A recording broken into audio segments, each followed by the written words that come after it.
Consiglio comunale rovente, come caldo questo periodo storico. Ecco, si parla tanto in consiglio comunale, lei che è capogruppo del PDR, punta i riflettori su una questione importante, ovvero che la minoranza non viene ascoltata. Cosa sta succedendo ad Aula Sollano? Beh, lei parlava di calura estiva, io più che altro penso che la calura sia ormai negli animi della minoranza che, come ben dice, non è rappresentata, non è rispettata e non è ascoltata. Per quanto riguarda il Consiglio, c'è una fase di congelamento che sicuramente non viene intaccata da questo caldo estivo.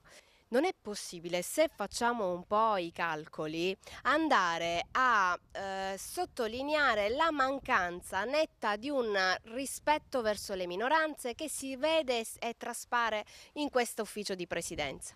Noi abbiamo un presidente, un vicepresidente e un vicepresidente vicario. Tutti e tre i componenti, sono dati pubblici ovviamente sotto gli occhi di tutti, appartengono a movimenti di maggioranza. Parliamo del Nuovo Centrodestra e parliamo di Agrigento Rinasce.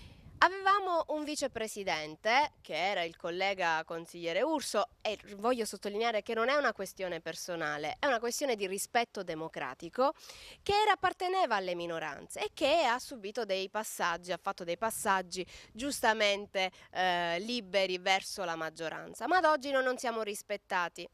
Vi voglio ricordare che avevamo fatto una richiesta prima della chiusura estiva, che era quella benedetta relazione annuale. Noi vediamo il sindaco farsi il bagno a San Leone e siamo contenti, però magari un bagno in meno è uno star seduti a scrivere questa benedetta relazione annuale che non è altro che quello che è già fatto, quindi non penso che ci voglia tanto impegno, anche perché quello che è stato fatto è poco, quindi basterebbero davvero pochi minuti, sarebbe stato una sorta di rispetto istituzionale. Noi chiediamo adesso ufficialmente l'azzeramento di questo ufficio di presidenza che è il più caro degli ultimi 20 anni.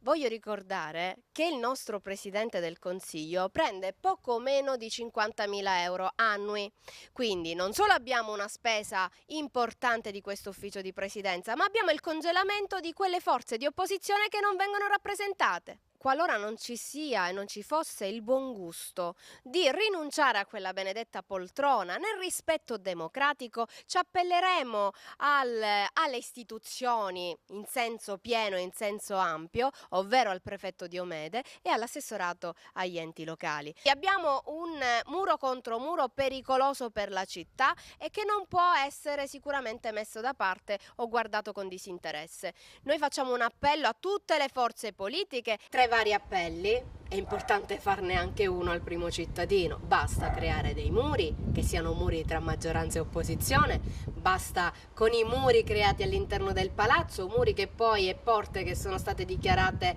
come dire, abusive dalla sovrintendenza e che oggi comunque danno un danno successivo ed importante erariale, perché parliamo di soldi spesi male. Quindi l'appello è fatto a tutti e cerchiamo un attimino di averne risposte prima del congelamento ufficiale estivo, perché in vacanza, quando ci sono dei problemi, non si ci va.